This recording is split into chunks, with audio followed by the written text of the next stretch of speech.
what do you mean by the classification of objects? Okay, classification, what do you mean by? Grouping similar things together is called classification. Okay, you must know about that, have a general idea about all the things, okay, about all the things that which is edible or non-edible. Okay, the next one is your, we have divide all objects into groups. For examples, there is a many more objects. For example, your father purchased the rations for your house, then we have to categorize all the things, okay, into different sections. For examples, Maggi, pulses, rice, these all are the edible things. We need to separate it different sections, okay, like soap, detergents, okay, shampoo, these all are the things which are non-edible. We have to separate in the different sections, okay. Potato, vegetables, or some other the things like a fruit, these all are having the different sections. So like this we have to classify, categorize these objects into their, according to their classification. Okay, means those things which is edible, we can be it separate in different places, like oil, cream, these all are, we have to keep in our room because we have to apply on our face, on our hair.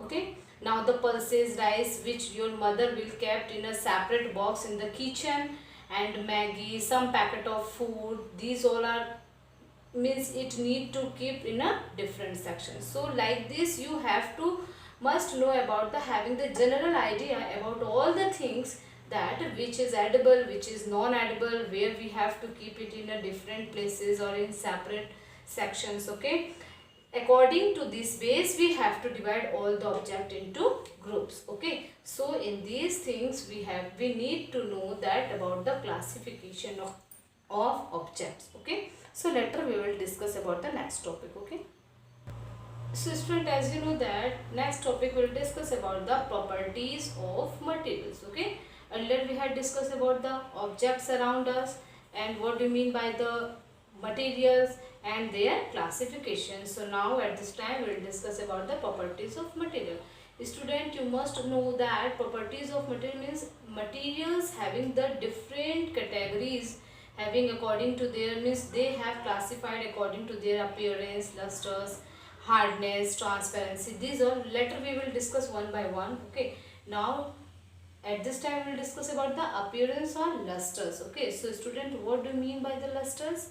As you know that any metals having the lustrous nature. Okay, what do you mean by the luster? Luster means a shine. Okay, so many things that shine is, that is known as luster.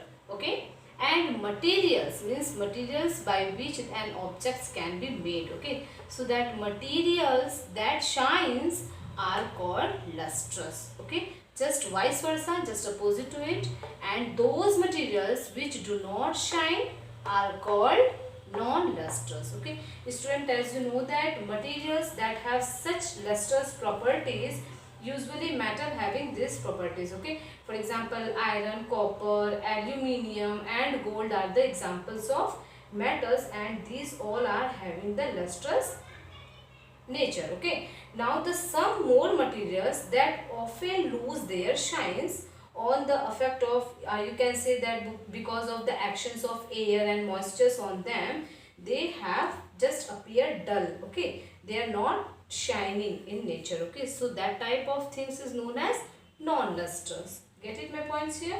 So you must know about that the appearance are lusters. Lusters is the properties of any types of metal that shines. Okay, next we will discuss about the hardness of materials.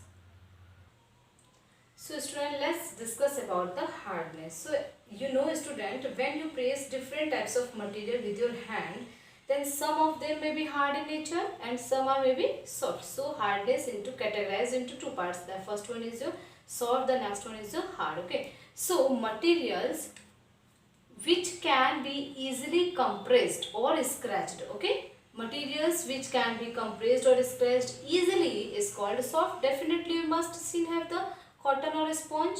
Okay, it is very soft. Okay, you can easily compress it, there is no apply the force there. Okay, while some other materials which difficult to compress are called hard. Okay, is it clear here? Hard or softness nature of the any types of material. For example, cotton or sponge, these are the example of softness. It is a soft material which can easily compressed it. Okay, and iron is a hard in nature. Okay, we need to difficult to compress it, but we can't able to easily, we can't do this easily. Okay, so this is under the hard. Okay, this is overall the hardness of any types of material. Okay, so in the appearance, materials can be different properties like lusters, earlier we had discussed. Now hardness, at this time we will discuss.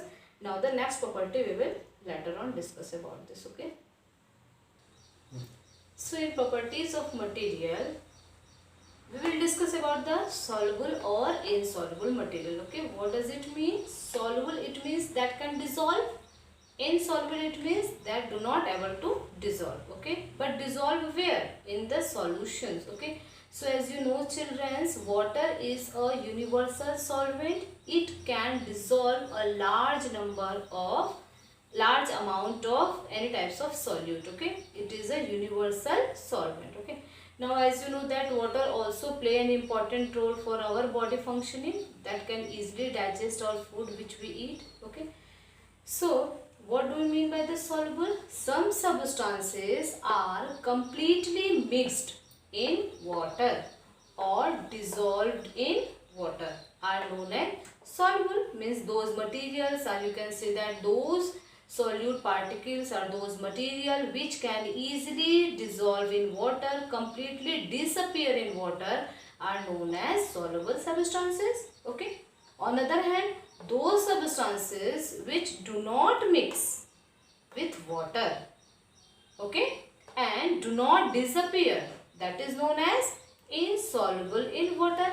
Later we will discuss about their examples. In your daily life, earlier you had know that if you want to drink a sharbat, in that case you need to mix the sugar particles into the water and stir it well. Okay, but after some time you will see that the particles of sugar will disappear, that will completely soluble in water. So that is a soluble particles. Okay, now if you are going to mix some drop of oil into the water, that can be easily soluble? No, it cannot be. It is a immiscible substances that do not mix with each other. Okay, so that there is the formation of a separate layer of oil. Okay, so those type of substances which do not mix with the water are known as insoluble substances. Okay, so later we will discuss about their examples. Okay, so as you know that soluble, it means those substances which can easily mix with the water are known as soluble substances. In the case of insoluble, that do not mix with each other, it means that do not mix in water, are known as insoluble substances. Okay, here I have given you example like salt. Salt, when you are going to mix in water, that will completely disappear in the water. After stir it well, it will disappear. Okay, completely dissolve in water. Okay, now we are going to talk about the chalk powder. Just do practice in your house also. Chalk powder, when you are going to mix in water, stir it well. After some time you will see that the chalk dust will settle down at the bottom of the water. Okay, it means it cannot mix with the water, it cannot disappear. Okay, now the sugar, when you are going to mix the sugar into the water, then at a time you will see that it will dissolve. After stir it well, you can see that it is completely disappear, it is dissolved in water. Okay, now sand. Okay, when you are going to take this small quantities of sand into the water, it cannot also dissolve. Okay, it is not disappear. Okay, it cannot mix with the water, it cannot completely disappear. Okay, so this is undissolved in water. Okay, later we will discuss about some more properties.